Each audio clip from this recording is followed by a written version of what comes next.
Hello प्यारे future doctors and engineers, how are you all? So we are finally here at Unacademy NEET YouTube channel बच्चों, और आज हम करने वाले हैं सेंटर ऑफ मास का DPP-1 बेसिक प्रॉब्लम्स पर चर्चा करेंगे। बहुत भारी भरकम तो नहीं होंगे, हाँ, लेकिन ऑफ कोर्स कुछ क्वेश्चंस मैंने आप लोगों को ड्यूरिंग द लेक्चर्स दिए थे होमवर्क में, उनका डिस्कशन मैं आज जरूर यहां पर करने वाला हूं, ठीक है। सो काफी कुछ सीखने को मिलेगा, काफी अलग, काफी इंटरेस्टिंग सवाल होंगे और काफी बढ़िया एकदम छोटी छोटी चीजों से हम उनको डिस्कस करेंगे। और अप्रोच आज के इस सेशन में जो आपको सिखाने वाला हूं, that is really really important, right?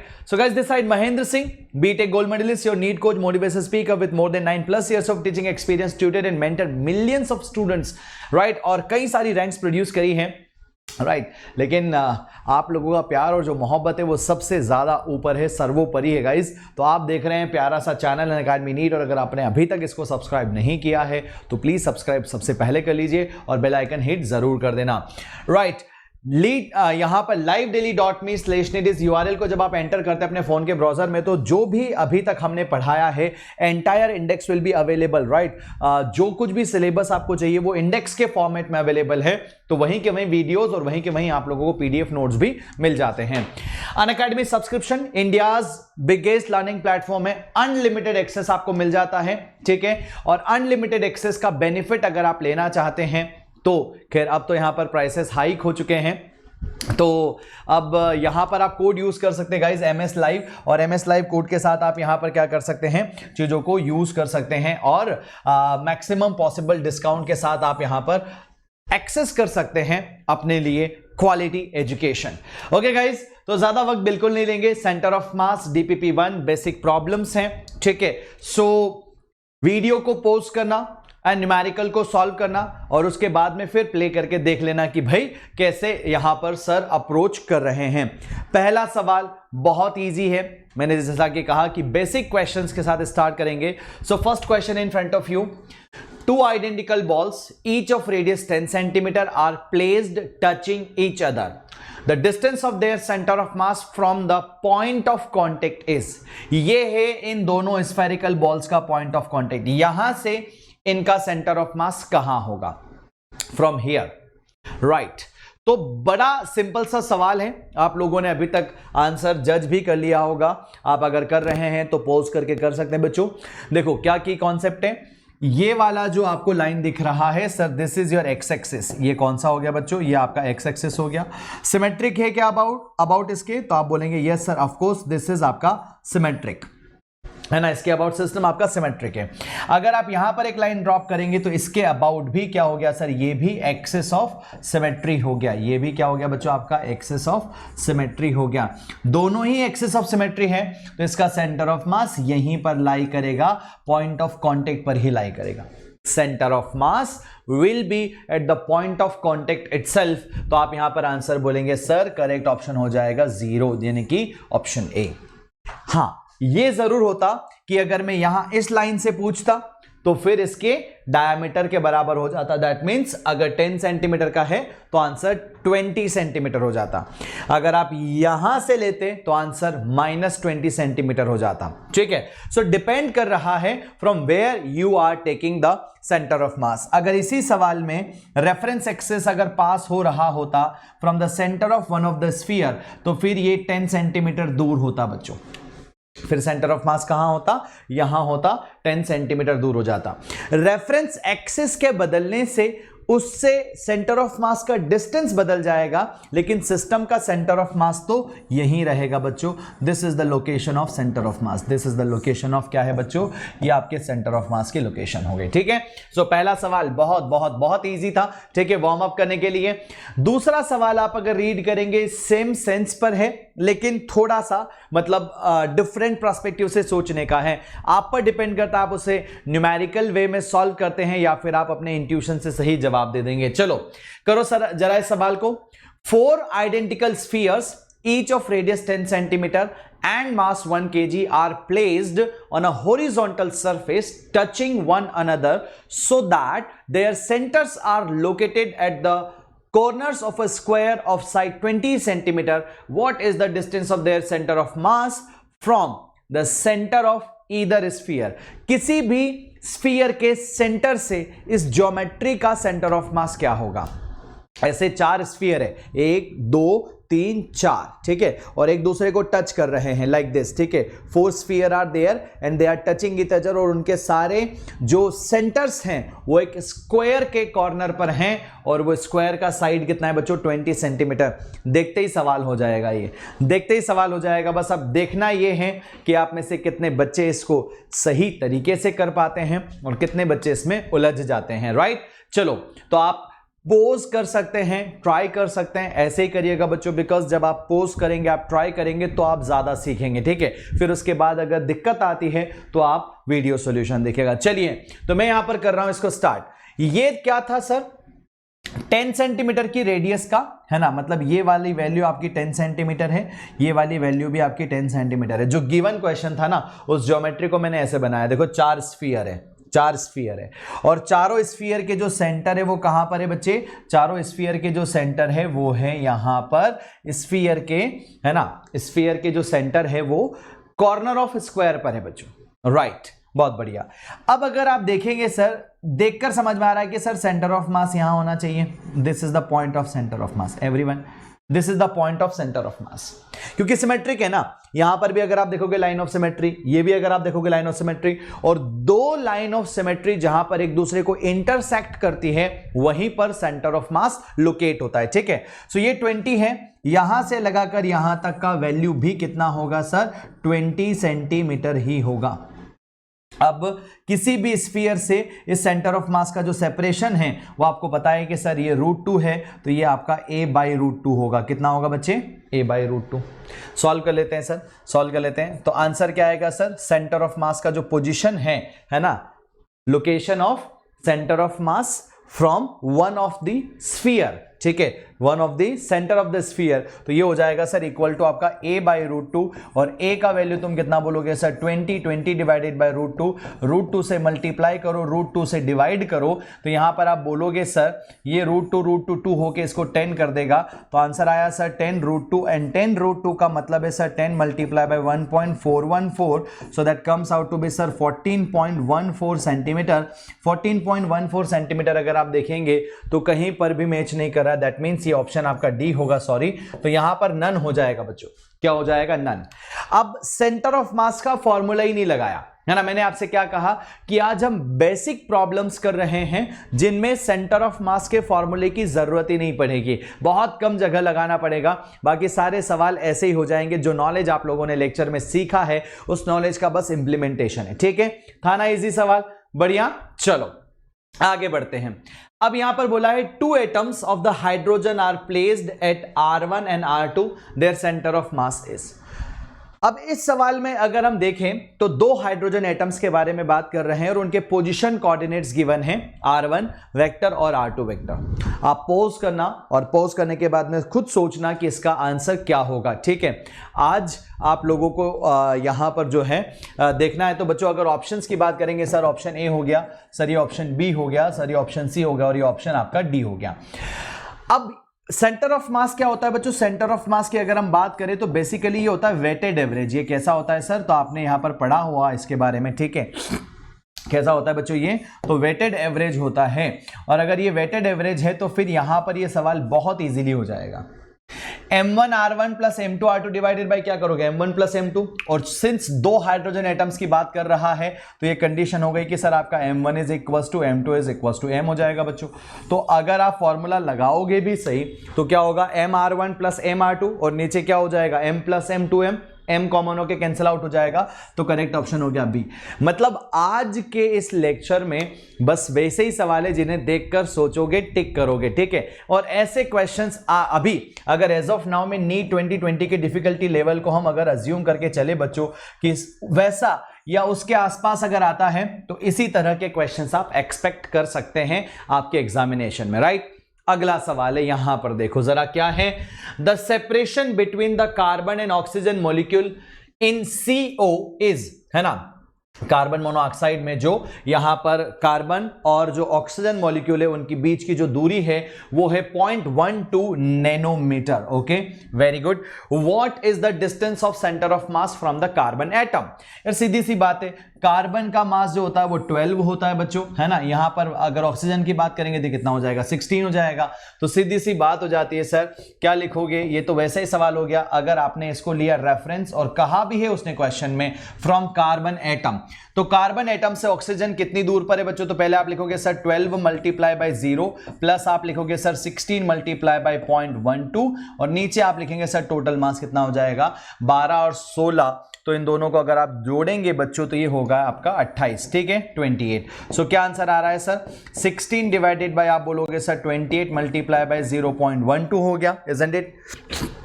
समझ में आ रहा है। तो यहां पर आप बोलोगे सर तो ये हो जाएगा सब 428 और ये हो जाएगा आपका 4 चौक 16, ये हो जाएगा बच्चों आपका 12 चौक 48, ठीक है।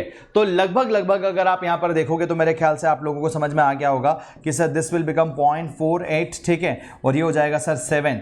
तो अगर आप यहां पर देखेंगे तो लगभग आपका 0.07 nanometres will be the correct answer, 0.07 nanometres, क्योंकि अगर ये 0.49 होता तो फिर परफेक्टली मैच कर जाता 0.07, बट ऑलमोस्ट आप यहां पर थोड़ा सा अप्रोक्सीमेशन में ले सकते हैं। सो 0.07 will be the correct answer. आपने भी अगर पॉज करके सॉल्व किया होगा तो you must have get the same result बच्चों, राइट। अब एक और सवाल है, ये काफी अच्छा है लेकिन अब है वही बेसिक सा। मैंने क्या कहा कि आज की क्लास में चूंकि इस डीपीपी डिस्कशन का नाम ही बेसिक प्रॉब्लम्स हैं, ठीक है, इस डीपीपी डिस्कशन का नाम ही बेसिक प्रॉब्लम्स हैं, और आपको रिकॉर्डेड इसलिए मिल रहा है क्योंकि आपको पता है यार कि I am teaching on 2 channel simultaneously, Unacademy NEET पर भी और हेलो फिजिक्स पर भी। So on a daily basis आपको मेरे यूट्यूब पर लेक्चर मिल जाते हैं 2.5 से 3 घंटे के, ठीक है। तो आप में से कई सारे बच्चे ये भी सोचते हैं, मुझे मैसेज भी करते हैं कि भैया आपने अनअकैडमी नीट के चैनल पर पढ़ाना क्यों छोड़ दिया। मैंने पढ़ाना बंद नहीं किया है दोस्तों, बस ये है कि मैं पूरे हफ्ते की बजाय 4 या 5 दिन हो पा रहा हूँ लाइव, ठीक है, but I am trying to figure out something कि मैं आपके साथ हर दिन लाइव रहूं, अगर लाइव नहीं तो कम से कम रिकॉर्डेड कंटेंट आप तक पहुंच जाए, ठीक है। चलिए, so 3 identical spheres each of mass capital M are placed at the corners of an equilateral triangle of side 2m, ठीक है। तो ये 2m मतलब 2 मीटर है बच्चों, है ना, इसको मास मत समझ लेना। Taking one of the corner as the origin, the position vector of the centre of mass is. अब देखो, आपको एक इक्विलेटरल ट्राइंगल यहां पर देखना है और हम सब लोगों को पता है अगर इक्विलेटरल ट्राइंगल के हर एक कोने पर आप क्या करोगे, अगर मास m रखोगे तो उसका सेंटर ऑफ मास कहां होगा ये आप ऑलरेडी जानते हो, बस उसी का यहां पर क्या कर देना है, इंप्लीमेंटेशन कर देना है, ठीक है। सो बिल्कुल परेशान नहीं होना है, बिल्कुल घबराना भी नहीं है, छोटी छोटी चीजों का इंप्लीमेंटेशन है। कैसे करेंगे, आ जाइए जरा। यहां पर आपने लिया बच्चों इक्विलेटरल ट्राइंगल, यहां पर आपने क्या लिया, equilateral triangle. By the way guys, अगर आपने हेलो फिजिक्स का चैनल अभी तक क्या नहीं किया है, एक्सप्लोर नहीं किया, तो एक बार आप जाकर उसे भी देख सकते हैं। Nowadays I am teaching electrostatics over there, ठीक है। हाँ, आज मेरा इलेक्ट्रिक फील्ड का लेक्चर होने वाला है, electric field and electric potential. यहां पर अगर आप देखोगे कैपिटल M है, यहां पर भी कैपिटल M है और यहां पर भी कैपिटल M है, राइट। साइड कितना है इसका, तो साइड दिया हुआ है सर, साइड इसके पास 2 मीटर, यहां पर भी इसका साइड कितना है सर 2 मीटर और यहां पर भी इसका साइड कितना है सर 2 मीटर। एक चीज हमको बहुत अच्छे से पता है, let us suppose that take this edge, है ना, इसको अपन क्या ले लेते हैं सर, रेफरेंस ले लेते हैं, दिस कॉर्नर एज रेफरेंस। हमने इस कॉर्नर को क्या लिया बच्चों, we have chosen this corner as reference. अगर हमने इसको रेफरेंस कंसिडर किया तो यहां से 30 डिग्री पर, मतलब बिल्कुल यहां पर कहीं बीच में अगर आप देखेंगे तो सेंट्रॉइड, ट्राइंगल का सेंट्रॉइड हमको पता है सर यहां पर होता है, ठीक है, ट्राइंगल का सेंट्रॉइड यहां पर होगा। और सर ये वाली जो वैल्यू है ये कितने एंगल पर होती है, 30 डिग्री पर होती है ना, बाइसेक्ट पर। अगर ये टोटल इक्विलेटरल ट्राइंगल है ना तो सारे 60 के होंगे एवरीवन, ये समझ में आ गया आपको। अगर इक्विलेटरल ट्राइंगल है 2 मीटर 2 मीटर 2 मीटर तो सारे एंगल 60 होंगे, तो ये वाली लाइन बाइसेक्ट पर होगी, मतलब 30 डिग्री पर होगी। तो इसका जो यहां पर वैल्यू हो जाता है ना, a इज इक्वल टू या d इज इक्वल टू लिखो, ठीक है, साइड अपन a बोल देंगे। सो d इज इक्वल टू हो जाता है बच्चों आपका a/√3। आप लोगों को पता होना चाहिए, ये सारी चीजें याद होनी चाहिए कि भाई स्क्वायर में a/√2 पर सेंटर होता है और ट्राइंगल में a/√3 पर सेंटर यहां पर लोकेटेड होता है, ठीक है, a/√3। So d is equal to आप यहां पर देख लोगे सर a/√3 और a का वैल्यू यहां पर कितना हो गया सर आपका 2 मीटर डिवाइडेड बाय आपने बोल देना है सर √3, ठीक है। चलो, लेकिन यहां पर आंसर तो i और j की टर्म्स में है, आंसर किस टर्म में बच्चों, आई और जे की टर्म में है। दैट मींस आपको क्या करना है, आपको ये वाला जो वैल्यू दिख रहा है ना, इसका एक कंपोनेंट लेना होगा और ये वाला कंपोनेंट जो आपको दिखाई दे रहा है ये हो जाएगा आपका 2/√3 इनटू में हो जाएगा बच्चे cos 30 डिग्री। सो ये हो जाएगा सर आपका 2/√3 और cos 30 का मतलब होगा सर √3/2। तो √3 से √3 कैंसिल, 2 से 2 कैंसिल, तो ये आ रहा है 1 i कैप। चलो 1 i कैप मतलब बी नहीं हो सकता, 1 i कैप मतलब डी नहीं हो सकता, या तो सी होगा या फिर आपका क्या होगा बच्चे, ए होगा। दूसरा, अगर एक और कंपोनेंट आप यहां पर ब्रेक करेंगे तो इसका एक कंपोनेंट यहां पर ऊपर की तरफ टूटता है एंड दिस कंपोनेंट में यहां पर लिख देता हूं, स्पेस नहीं है। सो ये कंपोनेंट हो जाएगा बच्चे 2√3 और ये हो जाएगा सर आपका sin 30 डिग्री एंड sin 30 का मतलब कितना हो जाएगा बच्चे, sin 30 का मतलब हो जाएगा 1/2। ये जे कैप में जा रहा है यानी कि ऊपर की तरफ, ठीक है। सो 2 से 2 कैंसिल हो जाएगा, so that comes out to be 1/√3 j cap में आ रहा है, 1/√3 जे कैप में आ रहा है, मतलब ऑप्शन सी यहां पर करेक्ट हुआ, राइट। सो इजी क्वेश्चन था, लेकिन सेंटर ऑफ मास के साथ वेक्टर्स का नॉलेज यहां पर आप लोगों का लग गया। तो इस तरह के कॉमन क्वेश्चंस आपको बनाकर पूछे जा सकते हैं। दैट मींस कि एक चैप्टर का कॉन्सेप्ट है और दूसरे चैप्टर का बेसिक नॉलेज यहां पर फिट करना पड़ेगा। तो सेंटर ऑफ मास हमको पता है कि यही होगा, तो सेंटर ऑफ मास का नहीं था ये क्वेश्चन। ये क्वेश्चन एक तरह से देखो तो किसका हो गया बच्चों, वेक्टर्स का हो गया। आफ्टर गेटिंग दिस रिजल्ट आपको बस कंपोनेंट्स लेना थे, थीटा की तरफ cos थीटा, थीटा से दूर sin थीटा, बहुत सिंपल तरीके से आंसर आ जाता। ये वाला सवाल काफी अच्छा है, ठीक है, इसको हम पढ़ते हैं फिर इसको सॉल्व करते हैं। 5 homogeneous bricks each of length L are arranged as shown in the figure. Each brick is displaced with respect to 1 in contact by L/5.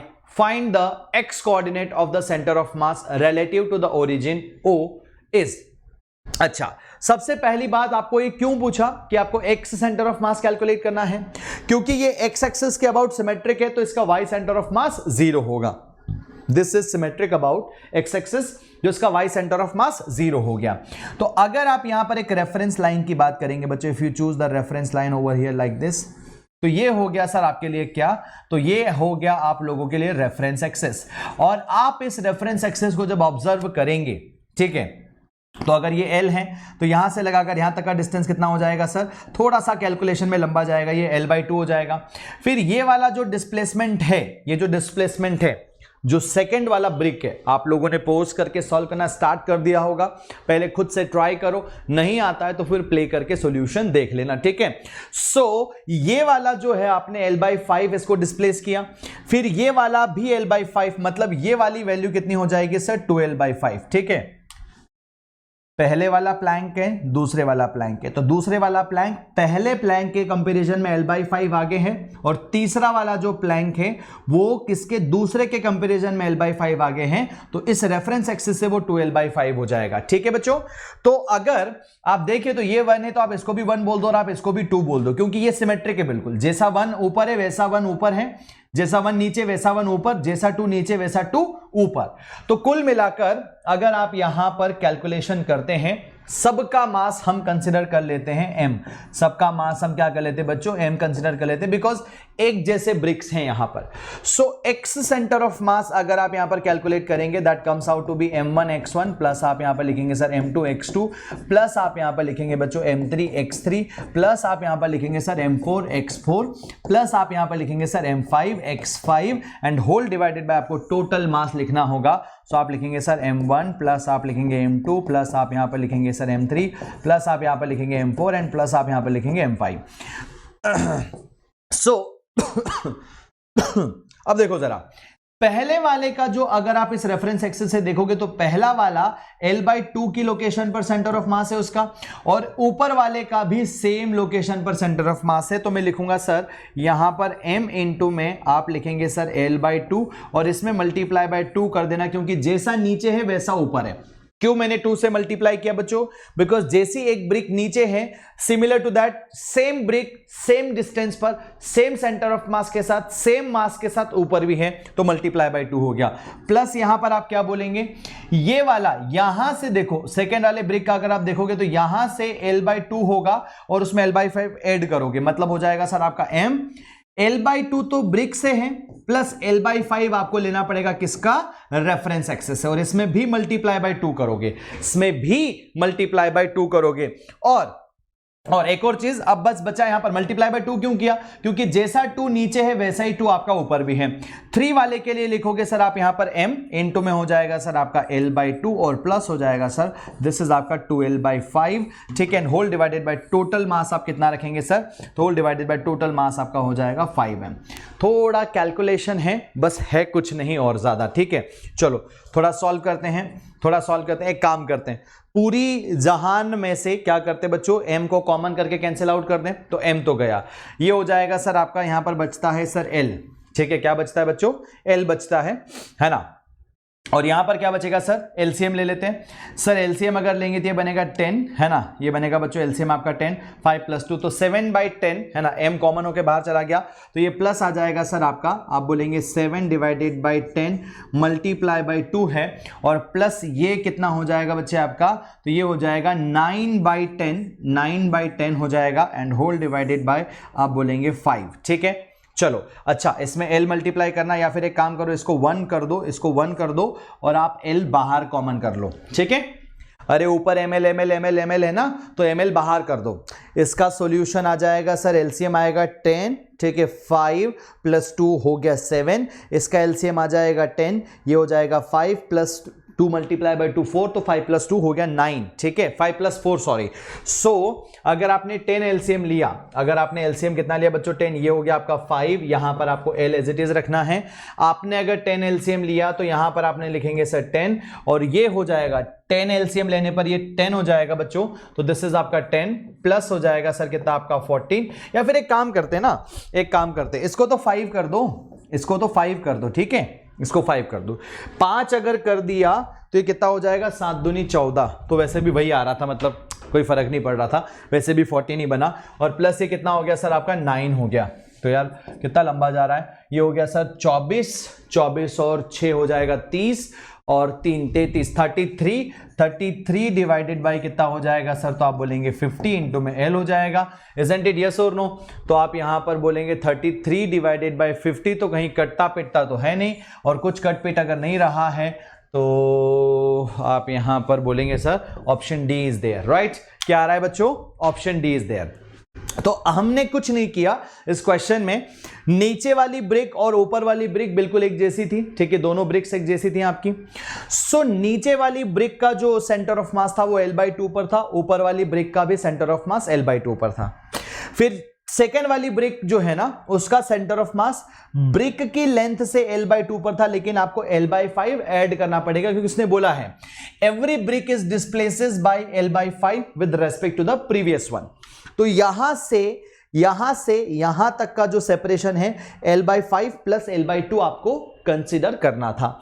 इस वाले में क्या कंसीडर हो जाता बच्चों, तो ये वाला आपका पोर्शन होता है l/2 और प्लस ये हो जाता 2l/5। मैंने वही किया है, नथिंग एल्स, एंड रिजल्ट आपके सामने, ठीक है। चलो बहुत बढ़िया, अगला सवाल।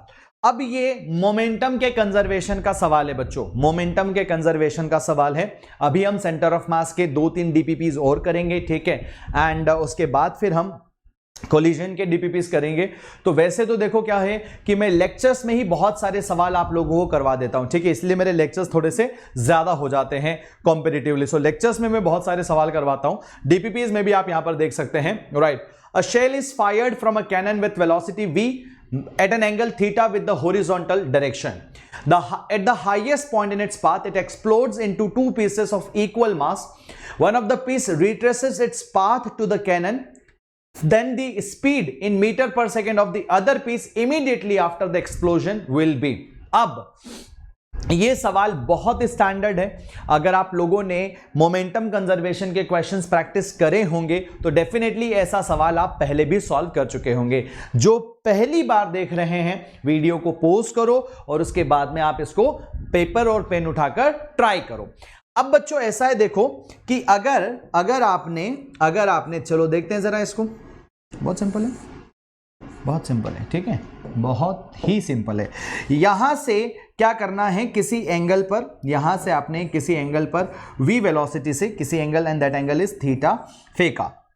तो ये यहां से गया गया गया गया गया गया गया गया गया और हॉरिजॉन्टल पोजीशन पर एक बात नोट करने वाली है कि सर उस समय पर इसके पास जो वेलोसिटी होती है वो केवल और केवल u cos थीटा होती है। यहां पर u का मतलब v बोल दो, बिकॉज v से आपने फेंका है तो v cos थीटा, ये हॉरिजॉन्टल वेलोसिटी होगा। इसका मास ले लेते हैं सर 2m, है ना, इक्वल फ्रेगमेंट है ना, इक्वल फ्रेगमेंट से एक्सप्लोड होने के बाद में 2m है, तो m के साथ कैलकुलेशन इजी पड़ेगी। अगर मैं m लूंगा तो एक्सप्लोजन के बाद दोनों मासेस m/2 कंसीडर करने पड़ेंगे, राइट। सो यहां पर अगर मास आपका 2m है, एक्सप्लोजन के बाद क्या हो जाएगा, एक्सप्लोजन के बाद हो जाएगा दोनों mm। तो ये इनिशियल मोमेंटम है बच्चों। यहां पर अगर आप देखें बिफोर एक्सप्लोजन सिचुएशन, सो ये हो जाएगा आपका 2m इंटू में v cos थीटा, और ये मोमेंटम आपका i कैप में है। अब एक बात बड़ी मजेदार है और उसको सुनना ध्यान से। अगर यहां पर ये दो टुकड़ों में टूटता है, अगर यहां पर ये दो टुकड़ों में टूटता है, तो ये पहला वाला जो टुकड़ा है ना, पहला वाला टुकड़ा, इसको same velocity v cos theta से ही पाथ रिट्रेस करना पड़ेगा। देखो जिस यहां पर अगर आप देखोगे जिस पॉइंट ऑफ टाइम पर जो वेलोसिटी थी, अगर वही हॉरिजॉन्टल वेलोसिटी होगी तो ही ये सेम पाथ रिट्रेस कर सकता है, अदरवाइज ये पाथ रिट्रेस नहीं करेगा। तो एक की वेलोसिटी तो हो गई v cos थीटा इधर, तो दूसरे की वेलोसिटी कितनी होनी चाहिए, दूसरे की वेलोसिटी इतनी होनी चाहिए कि मोमेंटम मेंटेन कर जाए। तो अगर आप यहां पर बोलोगे सर, अगर आपने यहां पर बोला इसकी वेलोसिटी कितनी हो जाएगी बच्चे, अगर इसकी वेलोसिटी हो गई आपका 3v cos थीटा ना, कितनी हो गई बच्चे 3v cos थीटा, तो 3v cos थीटा में से v cos थीटा माइनस होगा तो 2v cos थीटा बचेगी, और यहां पर 2mv cos थीटा ही तो था, इजंट इट। चलो मैं बताता हूं कैसे। तो जब आपको नहीं पता हो, ये मैंने डायरेक्ट किया, बट अगर आपको नहीं पता तो आप बोलेंगे sir P initial is equals to 2mv cos theta, आप लिखेंगे i कैप। अगर नहीं पता हो आप ऐसे कर लो। सेकेंड आपके पास क्या था बच्चों, P फाइनल मोमेंटम में आप लिखेंगे, P फाइनल मोमेंटम में आप लिखेंगे, एक हो जाएगा आपका माइनस mv cos थीटा, ठीक है, i कैप में, और दूसरे का आपको नहीं पता तो आप बोल दो mv बार। सॉल्व कर लो यार।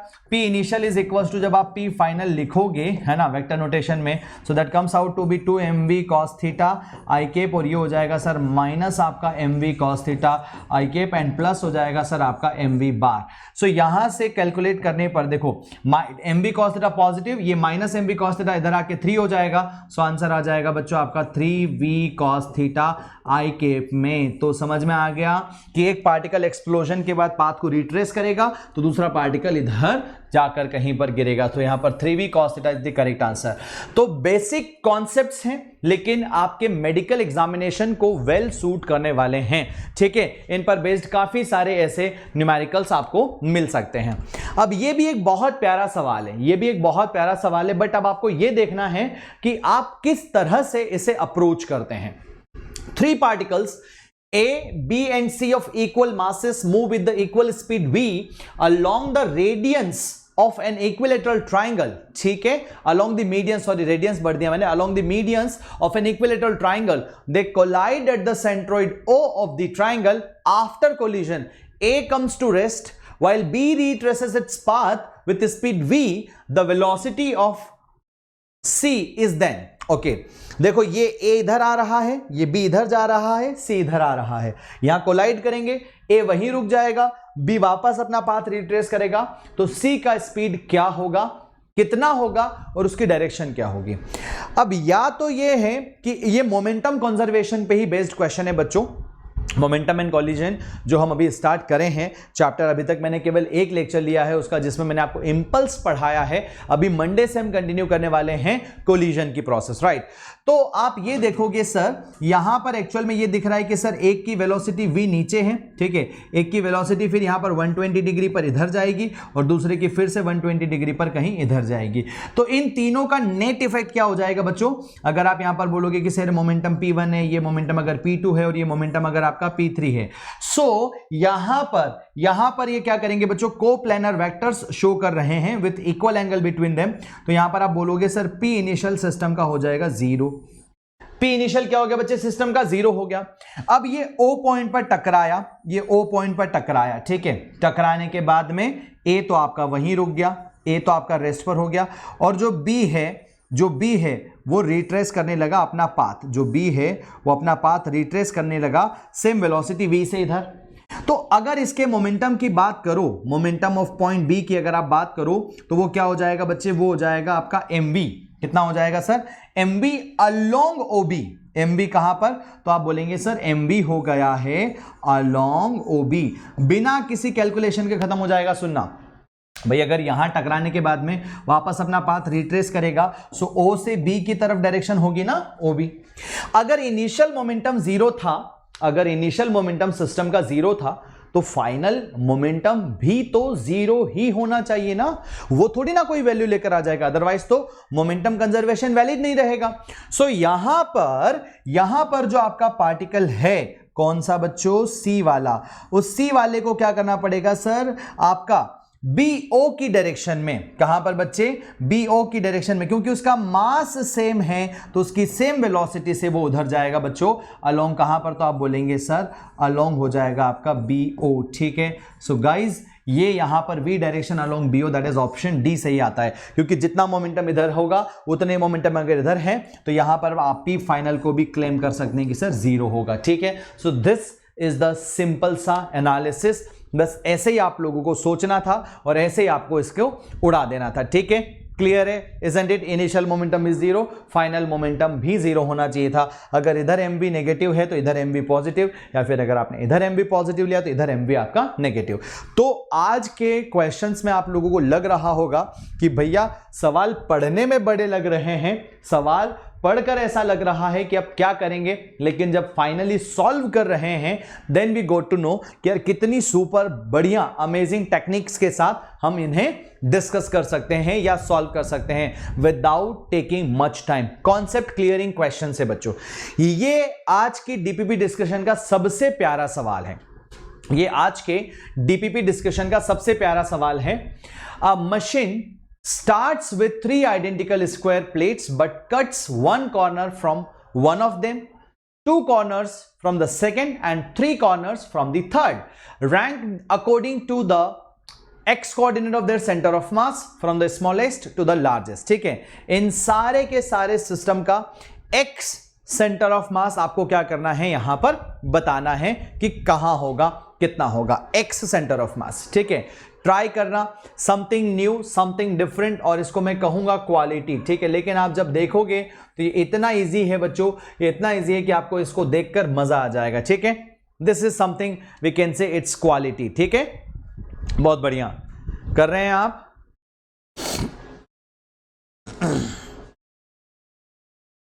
This is reference, this is reference, this is reference, this is reference. Suppose करो, ट्राई करो। ठीक है, ट्राई योर हंट, उससे आपको समझ में आएगा कि भाई हमने अभी तक क्या सीखा है, हम कर भी पा रहे हैं या नहीं कर पा रहे हैं। और जब वाकई में किसी क्वेश्चन को फर्स्ट टाइम जब हम देखते हैं और उसे फिर वाकई में जब हम सॉल्व कर लेते हैं ना, तो वो जो खुशी मिलती है ना अंदर से, उसकी बात ही कुछ और होती है। सो उस खुशी के लिए और उस कॉन्फिडेंस के लिए, वो खुशी फिर इवेंचुअली आपको कॉन्फिडेंस भी देती है, and confidence is the key for the success साथियों। तो आपको हर दिन कॉन्फिडेंस को अर्न करना है, राइट। चलें, बहुत बढ़िया। तो खैर अब मैं इस क्वेश्चन को यहां पर सॉल्व करके बताता हूं। तो जो आपको यहां पर दिख रहा है, ठीक है, इसमें जो भी आपको यहां पर विजिबिलिटी आएगी, तो ये नोट्स में नहीं होगा, तो आप प्लीज इसे थोड़ा सा क्या करना, स्क्रीनशॉट ले लेना बच्चों, राइट। आई होप आप लोग पोज करके ट्राई कर रहे होंगे, आपने ट्राई किया होगा। मैं अच्छा डायग्राम बनाने की कोशिश करता हूं, क्योंकि डायग्राम का ही खेल है इस क्वेश्चन में, डायग्राम का खेल है, बस डायग्राम का खेल है, नथिंग एल्स। ठीक है, ओनली डायग्राम का खेल, ओनली डायग्राम का खेल, ओनली डायग्राम का खेल। अरे यार, हाँ, लाइंस जितनी स्पष्ट होंगी और जितनी बेहतर होंगी उतना आपको समझ में आएगा। ठीक है, दैट इज वाई मैं ऐसी कोशिशें कर रहा हूं। बहुत बढ़िया। ठीक है, तो ये लगभग आपने एक स्क्वायर बनाया सर, और इस स्क्वायर में ये आपने ले लेना है सर आपका सिस्टम, दैट इज आपने ले लेना है रेफरेंस एक्सिस। ये क्या ले लेना है बच्चों, मैंने रेफरेंस एक्सिस ले लेना है। ठीक है, चलो एवरीवन, अब देखो उन्होंने ये कहा कि एक कॉर्नर हम यहां से कट करेंगे, एक कॉर्नर हम यहां से कट करेंगे। ठीक है, एक कॉर्नर हम नीचे से कट करेंगे, बिल्कुल सिमेट्रिक, बिल्कुल सिमेट्रिक। ठीक है, बिल्कुल सिमेट्रिक, और एक कॉर्नर यहां से कट हो रहा है। ये 3 चीजें हैं। ठीक है, 3 चीजें हैं, है ना। अब मैं बार बार डायग्राम नहीं बनाऊंगा इसलिए मैंने यहां पर बना लिया। This is number 1, this is number 2 and this is number 3। अब सुनना, आप अगर एक कट पोर्शन का मास यहां पर m बोल दो और उसका जो सेंटर है उसको आप बोल दो कि ये इस रेफरेंस से x डिस्टेंस पर है, तो इधर भी कितनी डिस्टेंस पर होगा बच्चे, x डिस्टेंस पे ही होगा। ठीक, क्लियर है? किसी को कोई कंफ्यूजन, कोई दिक्कत नहीं, कोई परेशानी नहीं? चलो, तो जब आप ये देखोगे सर, जब आप ये देखोगे कि चलो मान लेते हैं कि ये वाला गया, ये वाला गया, ठीक है, पहले केवल एक कट किया, सुनना ध्यान से, पहले केवल एक कट किया, तो उस कंडीशन में हम बोलेंगे सर अच्छा इसका मास स्मॉल m बोल दो, टोटल का मास कैपिटल M बोल दो। टोटल का मास कितना बोल दो बच्चों, capital M। Total square plate का जो यहां पर मास है वो कैपिटल M है और ये कॉर्नर जो हमने निकाला उसका मास स्मॉल m है। तो जो x1 होगा वो हो जाएगा सर, आप यहां पर क्या लिखेंगे एवरीवन। सो भाई ये वाली जो पूरी प्लेट है, ये पूरी प्लेट, इसका सेंटर ऑफ मास तो यहीं पर है, इस पूरी प्लेट का सेंटर ऑफ मास तो यहीं है, तो वो आप यहां पर उसका मास लेकर कुछ काउंट कर भी नहीं सकते। उसका मास लेकर आप अगर वैसे भी काउंट करोगे तो वो मल्टीप्लाई टू द जीरो ही हो जाएगा, ठीक है। सो मैं सीधा लिखूंगा सर m इंटू में x होगा और नीचे क्या हो जाएगा, आपने टोटल कैपिटल M में से स्मॉल m को माइनस कर दिया, ठीक है। ये बना आपका x1 का वैल्यू बच्चों, ये किसका वैल्यू बना, आपके x1 का वैल्यू बना, ठीक, बहुत बढ़िया। दूसरी बात, जब आप यहां पर सेकेंड कॉर्नर कट करोगे तो सेकेंड कॉर्नर यहां कट किया गया ऐसा, सेकेंड कॉर्नर यहां कट किया गया ऐसा, फिर से आपने m मास को निकाल दिया और उसका भी centre of mass same location पर है। इस बार जब आप यहां पर x2 को लिखोगे तो आप लिखोगे सर आपने ऊपर कितना लिया है, तो आप बोलेंगे सर 2mx आएगा, ठीक है। रेफरेंस एक्सिस से x डिस्टेंस पर ये वाला m और टोटल मास में से यहां पर कौन माइनस हुआ बच्चों, 2m माइनस हुआ। एवरीवन ये क्लियर हुआ? देखो भाई पूरे का सेंटर ऑफ मास लेना है, वो तो यहीं पर है, ठीक है। तो आप m इंटू में 0 करोगे तो वो मैं लिख नहीं रहा हूं, m इंटू में 0 यहां पर भी नहीं लिखा, m इंटू में 0 यहां पर भी नहीं लिखा। अब यहां पर आपने क्या किया, अब आपने यहां पर तीसरा कॉर्नर और कट किया, तीसरा कॉर्नर आपने और कट किया बच्चों, तीसरा कॉर्नर, ये सेकेंड कॉर्नर था। तीसरा जो कॉर्नर है, अगर आपने इस तरफ x को पॉजिटिव लिया तो इस तरफ आपको x नेगेटिव लेना पड़ेगा। ये x वैल्यूज क्या हैं, ये पोजीशंस हैं बच्चों, और पोजीशन एक वेक्टर क्वांटिटी है। सेंटर ऑफ मास में रेफरेंस एक्सिस के राइट साइड और रेफरेंस एक्सिस के लेफ्ट साइड हम लोगों को प्लस और माइनस साइन का ध्यान रखना पड़ता है। तो इस पर्टिकुलर क्वेश्चन में जब आप देखेंगे तो क्या लिखोगे, इसको जरा देखना। अब आप यहां पर लिखोगे sir x3 is equal to, तो इधर वाला mx और इधर वाला mx, ये तो हो जाएगा सर आपका 2mx पॉजिटिव, ठीक है, और एक हो जाएगा बच्चों minus mx negative. Why this is so, because यहां पर क्या हो रहा था, यहां पर ये वाला पोर्शन और आपका ये वाला portion opposite side of each other थे, ठीक है, और टोटल में से कितना माइनस हो गया सर, 3m माइनस हो गया। तीसरे केस में 3 स्क्वायर निकाल दिए ना आपने, तीसरे वाले केस में 1 2 3 निकाल दिए, दूसरे वाले में 2 निकाले थे, पहले वाले में 1 निकाला था। तो यहां पर सॉल्यूशन आ जाता है sir mx divided by capital M minus 3m, है ना। अब सुनो जरा ध्यान से, कौन बड़ा होगा सबसे, कौन छोटा होगा सबसे, क्योंकि आपको पता क्या लगाना है, आपको पता लगाना है from smallest to largest, from smallest to largest आपको यहां पर वैल्यू बतानी है, राइट।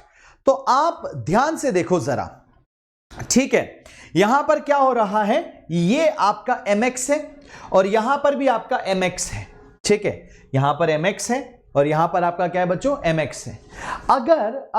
अगर आप ये देखोगे तो सर ये mx हो गया और यहां पर भी mx हो गया, लेकिन x3 में डिनोमिनेटर लेसर है एज कंपेयर टू x1 बच्चों। x1 का denominator m minus small m है और यहां पर m माइनस 3 स्मॉल m है, मतलब यहां पर x3 x1 से बड़ा होगा, x2 सबसे बड़ा होगा क्योंकि उसके पास यहां पर डिनोमिनेटर भी कम हुआ और उसका न्यूमरेटर भी बढ़ गया। न्यूमरेटर में देखो ना mx प्लस mx 2mx है, तो इसका डिनोमिनेटर कम भी हुआ और इसका न्यूमरेटर बढ़ भी गया। तो ये कंडीशन आपको कैसी मिलने वाली है, आपको यहां पर बताना था कि स्मॉलेस्ट सबसे पहले, सबसे छोटा, फिर उसके बाद उससे बड़ा, फिर उसके बाद सबसे बड़ा, तो यहां पर 132 will be the correct option बच्चों, 132 will be the correct option. सबसे बड़ा कौन होगा, तो सेकंड वाला सबसे बड़ा होगा। आप चाहो तो ऐसे लिख सकते हो सर, x1 इज यहां पर क्या हो जाएगा, लेसर देन आपका x3 and is lesser than आपका x2, x2 सबसे बड़ा होगा, x2 सबसे बड़ा होगा। स्मॉलेस्ट टू लार्जेस्ट आपको यहां पर इस तरह से वैल्यूज नंबरिंग करनी थी, ठीक है। तो ये था बच्चों सिंपल सा स्टेटमेंट और बहुत अच्छा सवाल था। आई होप आप लोगों को मजा आया होगा, ठीक है। सो अगर आप लोगों को एक्सप्लेनेशन पसंद आया दोस्तों, तो you can share it on your social media accounts with #NEET-LIVE-DAILY and you know me, right. So आप वहां पर मुझे टैग भी कर सकते हैं @official Mahendra Singh is my Insta handle. Okay guys, चलो आगे बढ़ते हैं और क्या सवाल है देख लेते हैं आप लोगों के लिए। तो अब एक सवाल ये इंपल्स का है। अब ये एक सवाल किसका है बच्चों, इंपल्स का, और ये मैं आपको पहले सिखा चुका हूं, ठीक है। सो इंपल्स अभी लास्ट लेक्चर में ही हमने कंप्लीट किया था। अब देखते हैं इस क्वेश्चन को कैसे करेंगे। So a system of 2 blocks A and B are connected by an inextensible massless string as shown in the figure.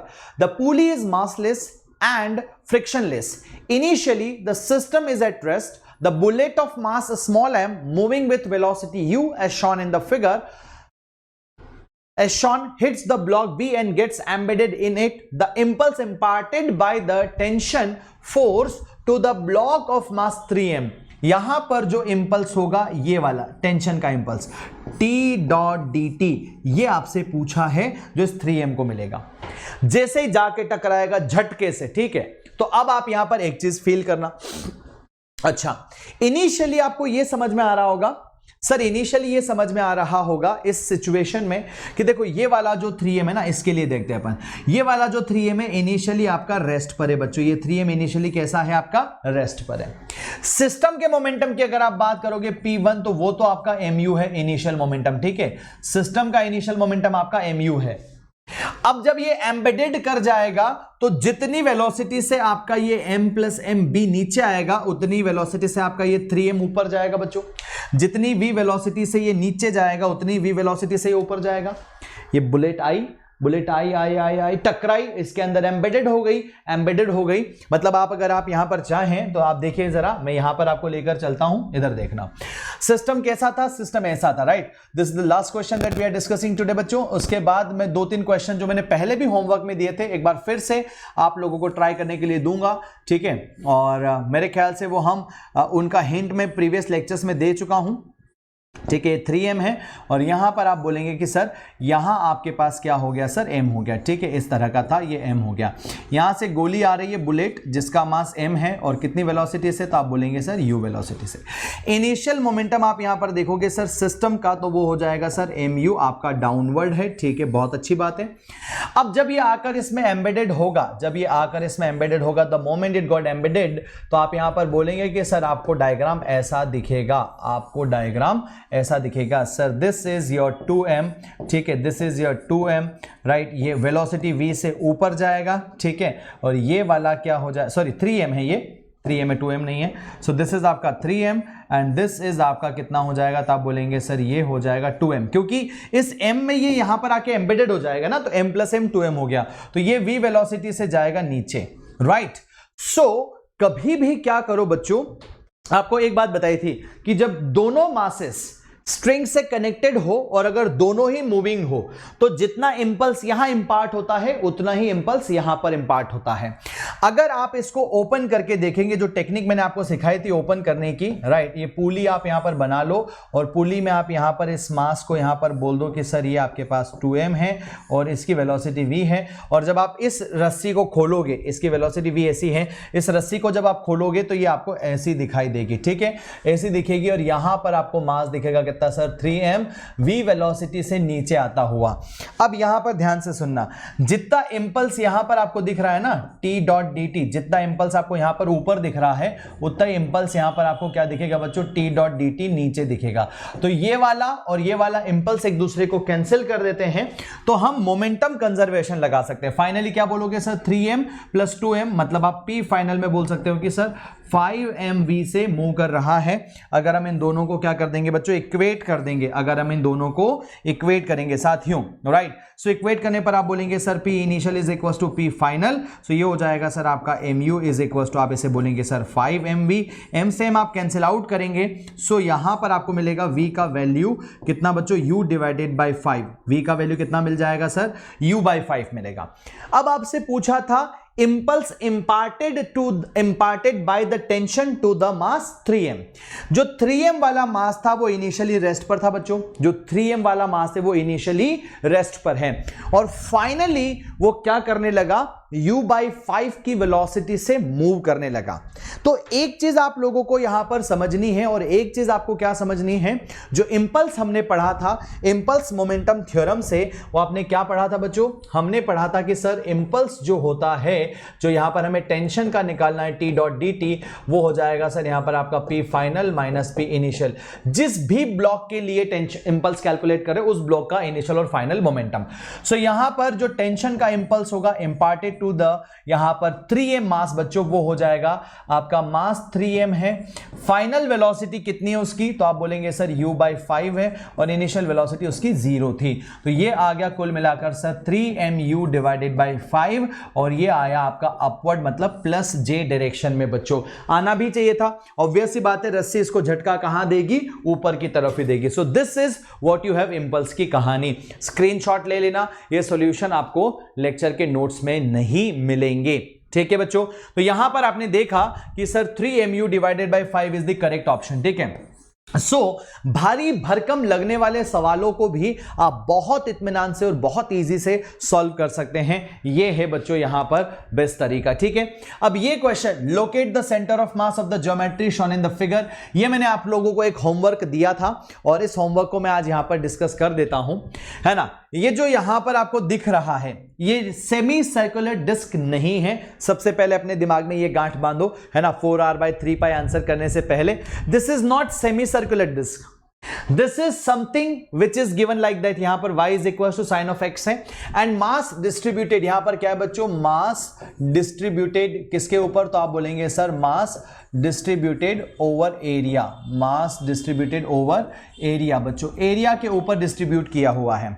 सो जब आप यहां पर सेंटर ऑफ मास की बात करेंगे, एक चीज पक्की हो जाती है कि सर दिस इज आपका एक्सिस ऑफ सिमेट्री। ये वाली लाइन क्या हो गई बच्चों, इस वाली लाइन को आप बोलेंगे कि सर ये हो गया आपका एक्सिस ऑफ सिमेट्री, और अगर ये आपका एक्सिस ऑफ सिमेट्री हो चुका है, this is your axis of symmetry, तो आप यहां पर बोलेंगे कि सर y अगर एक्सिस ऑफ सिमेट्री है, तो हम यहां पर बोलेंगे x सेंटर ऑफ मास, तो हमें कैलकुलेट करने की जरूरत ही नहीं है, वो समवेयर कहीं इसी लाइन पर होगा, वो समवेयर कहीं इसी लाइन पर होगा। यहां हो सकता है, यहां हो सकता है, यहां हो सकता है, यहां हो सकता है, यहां हो सकता है, लाइक दैट, इजंट इट। तो अब कैसे करें, तो यहां पर जो y है, मतलब इसका जो यहां कर्वेचर है बच्चों, कर्वेचर का इक्वेशन दिया हुआ है y is equal to sine x। तो आप एक छोटी सी स्ट्रिप सेलेक्ट करो, आप एक क्या करो बच्चों, एक स्ट्रिप सेलेक्ट करो, है ना, इंटीग्रेट करने वाला क्वेश्चन है ये।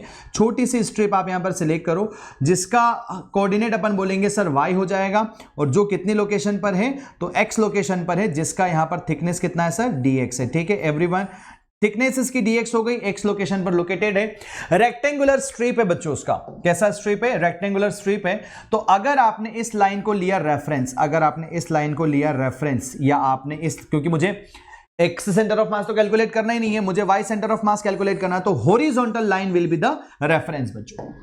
देख रहे हो, देख रहे हो एवरीवन, ठीक है। जिन जिन बच्चों ने किया होगा वो यहां पर आंसर अपना मैच करेंगे, और जिन्होंने नहीं किया, जो फर्स्ट टाइम यहां पर देख रहे, देखो आई नो कि पेपर बहुत इजी आया है 2020 वालों का, उसी की तर्ज पर अगर आपका पेपर आया तो फिर ऐसे सवाल आप भूल ही जाओ। लेकिन बच्चों अगर थोड़ा भी पेपर अच्छा आ गया तो फिर ऐसे सवाल आपका स्वागत दोनों बाहें खोलकर करेंगे, और अगर आप तैयार नहीं होगे तो फिर आप डिफिट हो जाओगे। तो हमें तैयार रहना है वर्स्ट सिचुएशन के लिए भी, राइट।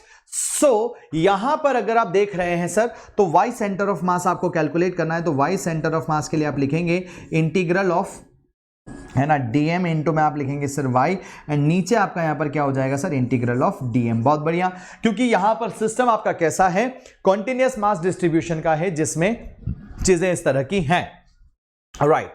सो अब अगर मैं dm की बात करूं, अब अगर मैं यहां पर dm की बात करूं, तो मुझे क्या लिखना पड़ेगा सर, dm में इसका जो मास है बच्चों, इसका जो मास है, लीनियर यहां पर सरफेस मास डेंसिटी तो सिग्मा हो जाएगा सर, इसका सरफेस मास डेंसिटी तो क्या हो जाएगा सर, सिग्मा, है ना। तो सिग्मा मल्टीप्लाई बाय आप यहां पर क्या लिखेंगे सर, एरिया। तो डीएम इज इक्वल टू हो जाता है sir sigma multiply by DA, और आप यहां पर लिखेंगे सर इंटीग्रल ऑफ सिग्मा, और एरिया क्या लिखोगे सर, डीए, तो वो हो जाएगा आपका यहां पर y इंटू में dx, और सेंटर ऑफ मास कितने पर हो जाएगा बच्चे, y/2 पर। अरे इसका भाई कोई भी अगर रेक्टेंगुलर स्ट्रिप है, कोई भी अगर रेक्टेंगुलर स्ट्रिप है इस तरह की, और उस रेक्टेंगुलर स्ट्रिप की हाइट अगर y है, उस रेक्टेंगुलर स्ट्रिप की हाइट अगर y है बच्चे, तो उसका सेंटर ऑफ मास तो y/2 पर ही होगा ना, उसका सेंटर ऑफ मास तो y/2 पर होगा। तो इसके सेंटर ऑफ मास को हम इंटीग्रेट करेंगे। नीचे भी सेम लिखेंगे सर, सिग्मा इंटू में y इंटू में dx। x की लिमिट कहां से कहां तक डलेंगी, तो वो लिमिट्स भी मैं आपको बता देता हूं। अभी आप इस तरफ आ जाइए, यहां पर थोड़ा सा सॉल्व करते हैं, ठीक है। चलो बहुत बढ़िया, तो आगे बढ़ते हैं साथियों। सिग्मा ऊपर से कॉमन, सिग्मा नीचे से कॉमन, कैंसिल आउट हो जाएगा, y की जगह वैल्यू रख देंगे अपन। सो 1/2 आपका बाहर आ रहा है, इंटीग्रेशन में ऊपर y² dx बन रहा है बच्चों। क्या बन रहा है आपका, y² dx, और नीचे आपका बन रहा है सर y dx। क्या बन रहा है सर आपका, y dx। बहुत बढ़िया। सो यहां पर 1/2 एज इट इज होगा, इंटीग्रेशन ऑफ ये हो जाएगा आपका सर sin² x dx हो जाएगा, और नीचे हो जाएगा सर आपका sin x dx हो जाएगा, ठीक है। तो अच्छा सवाल हो गया, मतलब जैसा लग रहा था ना कि इतना इजी है, उतना इजी नहीं है, थोड़ा अच्छा सवाल है। बहुत बढ़िया, बहुत बढ़िया। तो बच्चों 1/2 इज इक्वल टू, अगर आप यहां पर देखेंगे तो sin² x को हम क्या लिख सकते हैं, sin² x को अब आप लोगों ने पढ़ा होगा cos ऑफ 2 थीटा का एक बेसिक सा इंफॉर्मेशन बच्चों, है ना, आप लोगों ने पढ़ा होगा। पहले मैं वही बता दूं, right now we know that कि आप लोगों ने ऐसा पढ़ा होगा, cos of 2 theta is equal to cos² theta minus हो जाता है बच्चों आपका sin² थीटा। cos² थीटा को आप यहां पर क्या लिख सकते हैं बच्चों, 1 माइनस sin² थीटा, और जब हम सॉल्व करते हैं तो रिजल्ट आ जाता है sin² theta comes out to be 1 minus आपका cos 2 theta and divided by 2 आता है, अगर आप लोगों ने कभी देखा हो तो। So this result comes out to be 1/2, ये ऊपर हो जाएगा सर आपका 1 माइनस आपका cos ऑफ sin² x है ना, तो ये हो जाएगा cos of 2x divided by आप बोलेंगे सर 2, और नीचे हो जाएगा सर आपका, अच्छा इंटू में dx तो अपनी जगह है ही है, नीचे हो जाएगा सर आपका sin x का dx के साथ, है ना। बोले सर इतना भारी भरकम, इतना इंटीग्रेशन तो आएगा ही नहीं नीट में। हाँ, तैयारी पूरी कर लो बच्चों, तैयारी पूरी कर लो। 0 to कहां से कहां तक, 0 अगर यहां पर है sin x का कर्व अगर है बच्चों, तो 0 to पाई तक जाएगा, 0 to पाई तक जाएगा, x को आप इंटीग्रेट कर दीजिए, ठीक है। बहुत बढ़िया, यहां से 1/2 भी कॉमन ले सकते हैं। फाइनली रिजल्ट ऐसा बनेगा, अच्छा sin x का इंटीग्रेशन अगर हम देखें तो माइनस cos x होता है बच्चों, sin x का इंटीग्रेशन माइनस cos x होता है। Minus cos x upper limit minus lower limit minus बाहर रखेंगे तो cos पाई -1 हो जाता है, और cos 0 1 हो जाता है, ठीक है। तो ये हो जाएगा माइनस माइनस आपका 2, चलो देख लेते हैं, जरा देख लेते हैं बच्चों। सो 1/2 और 1/2 ये हो जाएगा 1/4। ऊपर आपके पास क्या बचता है, ऊपर आपके पास बचता है सर आपका 1 dx, और माइनस आपके पास ऊपर बचता है बच्चों कितना, तो आप बोलेंगे sir cos of 2x into में dx। नीचे आपके पास क्या हो जाएगा बच्चों, इंटीग्रल ऑफ आपका sin x इंटू में dx, ठीक है। चलो अब बस केवल और केवल बस वैल्यू सॉल्व करनी है बच्चों, लिमिट रख के। मेरे पास स्पेस नहीं है तो मैं यहां पर सॉल्व कर देता हूं, है ना। मेरे पास स्पेस नहीं है तो मुझे यहां सॉल्व करना ही पड़ेगा, अदरवाइज नहीं तो आप बोलोगे सर सॉल्व तो किया नहीं आपने। लिमिट रख देते हैं और लिमिट रख के करते हैं बच्चों इसको सॉल्व, ठीक है। यहां पर सिग्मा y और ये dx, हाँ ठीक है, सब कुछ परफेक्ट है, ठीक है, सब कुछ परफेक्ट है। थोड़ा सा उलझुल सा ही आ रहा है। So this comes out to be sir 1/4 है, राइट।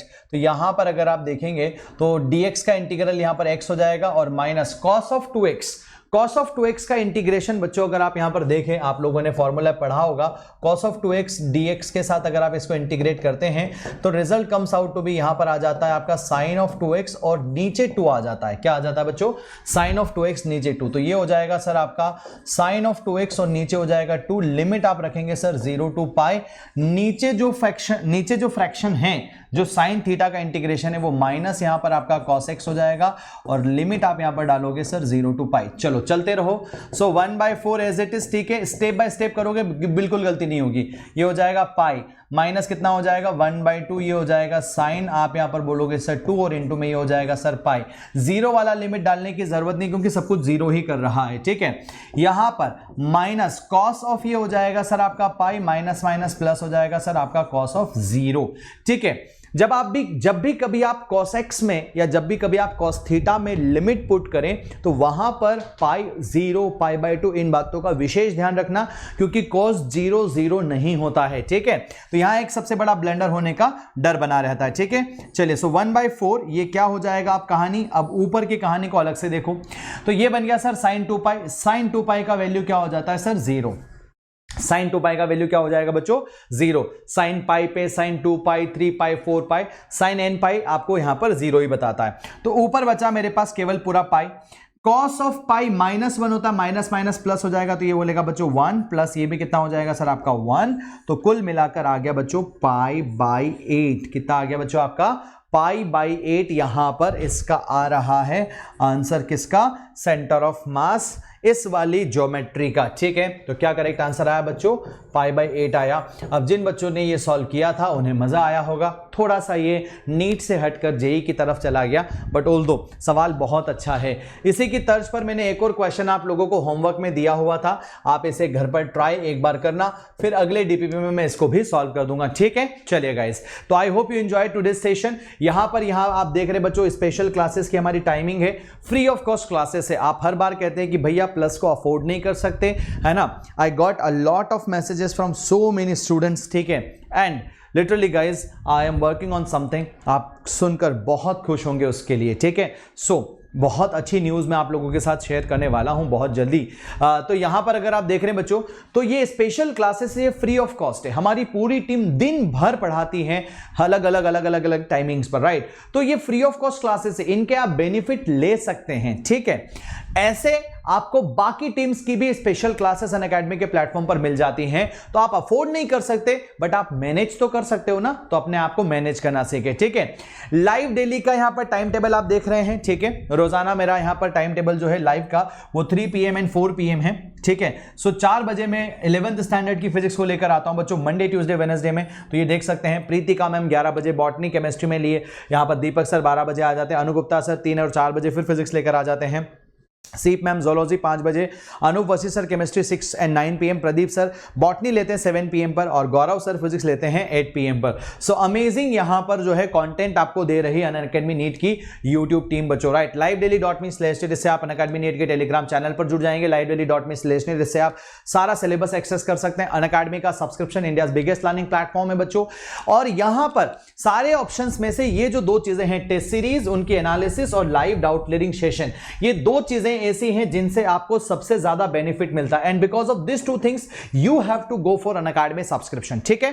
चलो, अब यहां पर अगर आप देखते हैं बच्चों, अनलिमिटेड एक्सेस भी आपको मिल जाता है। प्राइस हाइक ऑलरेडी एप्लीकेबल हो चुका है, टुडे इज 24 अक्टूबर, काफी ज्यादा इंक्रीमेंट हो गए। अब शायद अगर आप परचेस करने जाओगे सो 1 ईयर का आपको 34,650 रुपीज में, आपकी किस्मत अच्छी है, अगर अभी एप्लीकेबल नहीं हुआ है तो आज भी ले लो, ठीक है, अदरवाइज फिर बड़ा नुकसान हो जाएगा। एंड 2 ईयर का यहां पर जो है 50,400 है बच्चों। आइकॉनिक सब्सक्रिप्शन अगर आप देखेंगे तो 1 ईयर का 58,500 रुपीज है बच्चों, और 90,000 रुपीज में आपको मिल जाएगा यहां पर 2 ईयर का आइकॉनिक सब्सक्रिप्शन, ठीक है। चलिए गाइज, अनअकैडमी चैंपियंस लीग आ चुकी है। अगर आप घर बैठे 50,000 रुपए और 1 ईयर का सब्सक्रिप्शन फ्री ऑफ कॉस्ट अगर चाहते हैं, जो कि प्राइस लेस है बच्चों, क्योंकि वो आपकी प्रेपरेशन को स्ट्रेंथन करेगा, वो कंट्री के बेस्ट एजुकेटर के साथ आपका लिंक सेट करेगा, ब्रिज बनाएगा उनके नॉलेज और आपके बीच में, और ये सब्सक्रिप्शन आपको आपकी जिंदगी में बहुत आगे ले जा सकता है। तो be ready for that. Unacademy का लर्निंग ऐप आप फटाफट से इंस्टॉल करो बच्चों। इंस्टॉल करने के बाद में go to the plus section, select NEET category and then get subscription. उसके बाद मल्टीपल ऑप्शन में से I would like to recommend you 1 year का एंड 2 ईयर का प्रोग्राम, ठीक है। तो ये यहां पर प्राइसेस आपको दिख रही हैं। अगर आप आज ले रहे हैं रात को 12 बजे के पहले, वैसे 6 PM पर इफेक्टिव हो चुका है ये, बट फिर भी आपकी किस्मत अगर अच्छी रही तो आपको आज में मिल जाएगा बच्चों इस प्राइस पर, अदरवाइज आपको थोड़े से प्राइस एक्स्ट्रा देने पड़ेंगे। चलिए गाइस, तो इफ यू वांट आपके लिए कोई पर्सनल कोच हो जो आपको गाइड कर सके लगातार, तो फिर आप आइकॉनिक सब्सक्रिप्शन को प्लान कर सकते हैं। पैसा मत देखना, अगर आप अफोर्ड कर सकते हो, ऑफ कोर्स अफोर्ड नहीं कर सकते, मैं नाम तो नहीं लूंगा, बट परसों मेरी एक ऐसे बच्चे से बात हुई है ना, एक ऐसे बच्चे से बात हुई है जिसने मुझे कहा लिटरली कि भैया महीने के 500 रुपए भी खर्च कर पाना हमारे लिए नेक्स्ट टू इम्पॉसिबल है, नेक्स्ट टू इम्पॉसिबल है, ठीक है। तो मतलब जब मैं सुन रहा था उसकी दास्तां, है ना, और शब्दों में सच्चाई थी। दो तरह की बातें होती है, एक बस मनगढ़ंत कहानियां बनाते हैं और एक होती है कि वाकई में शब्दों में गहराई होती है। तो उनके शब्दों को सुनकर मुझे लगा यार कि वाकई में आज भी भारत में कई सारी जगह ऐसी चीज़ों की ज़रूरत है, free of cost and quality education, so that we are promising from here बच्चों, राइट। आप अगर अफोर्ड कर सकते हो तो आपको आइकॉनिक सब्सक्रिप्शन पर चले जाना चाहिए, ठीक है। अभी तक अगर आपने चैनल को सब्सक्राइब नहीं किया है तो सब्सक्राइब कर लीजिए, hit the bell icon also, है ना। आपको पीडीएफ नोट्स यहीं से मिल जाएंगे। ये हमारे सिस्टर चैनल से जिन्हें आप चेकआउट कर सकते हो। और अगर आपने अभी तक हेलो फिजिक्स को अगर नहीं चेकआउट किया है तो go and checkout that also. 12th का पूरा सिलेबस मैं वहां पर फ्री में पढ़ा रहा हूं बच्चों, राइट, फ्री ऑफ कॉस्ट। सो चलिए एक बार फिर से आपसे जाते जाते अलविदा लेता हूं बच्चों, और अलविदा लेने के साथ बता देना चाहता हूं कि जब भी आप सब्सक्रिप्शन प्लान करें किसी भी कैटेगरी में, you can use code MS Live। अगर आप अफोर्ड नहीं कर सकते, जो अफोर्ड कर सकता है उन्हें आप सजेशन जरूर दे सकते हैं, क्योंकि एटीट्यूड ऑफ ग्रेटिट्यूड आपको जरूर निभाते रहना चाहिए। आप लोगों से इसी के साथ मैं अलविदा लेता हूं। Thank you so much, love you all the very best. आगे बढ़ते रहिए, पढ़ते रहिए और हमेशा की तरह मजाते रहिए। Let me know in the comment section कि आज के क्वेश्चंस आपको कैसे लगे और कितना मजा आया। Bye bye.